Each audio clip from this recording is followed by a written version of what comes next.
పెద్దగా కరువు తిప్పుతూ స్లాంట్ రాయండి. లెఫ్ట్ హ్యాండ్ సైడ్ స్లాంట్ రాసి కరువుతో ఎగ్జిట్. స్ట్రైట్గా స్టాండింగ్ రాస్తూ కరువుతో మళ్ళీ స్టాండింగ్ రాస్తూ ఎగ్జిట్ పెట్టాలి. డబల్యూకి ఎగ్జిట్ లేదు కదా, పక్కన ఉన్న స్మాల్ లెటర్ టచ్ అవ్వదు.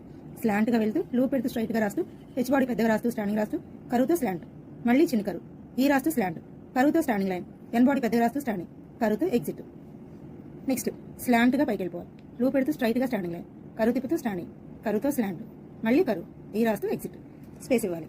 స్లాంట్గా వెళ్ళి లూప్ పెట్టి పక్కకు స్లాంట్ రాస్తూ సీలాగా రాస్తూ స్లాంట్, మళ్ళీ చిన్న కరువు, ఈ రాస్తూ స్మాల్ స్లాంట్, కొంచెం పైకి వెళ్ళి కిందికి స్టాండింగ్ లైన్, కరువుతో స్మాల్ స్లాంట్, స్టాండింగ్ లైన్, పెద్దగా కరువు తిప్పుతూ స్టాండింగ్ లైన్, కరువుతో స్లాంట్, లైన్కి పైన చిన్న లూప్ పెడుతూ చిన్న స్లాంట్, సీలాగా రాస్తూ స్లాంట్, కరువు తిప్పుతూ స్టాండింగ్, ఎన్ బాడీ పెద్దగా రాస్తూ స్టాండింగ్, కరువుతో స్లాంట్, మళ్ళీ చిన్న కరువు, ఈ రాస్తూ స్లాంట్, మళ్ళీ కరువు, వెనకొస్తూ పెద్ద సర్కిల్, కొంచెం పైకి వెళ్ళి కిందికి స్టాండింగ్, కరువుతో ఎగ్జిట్.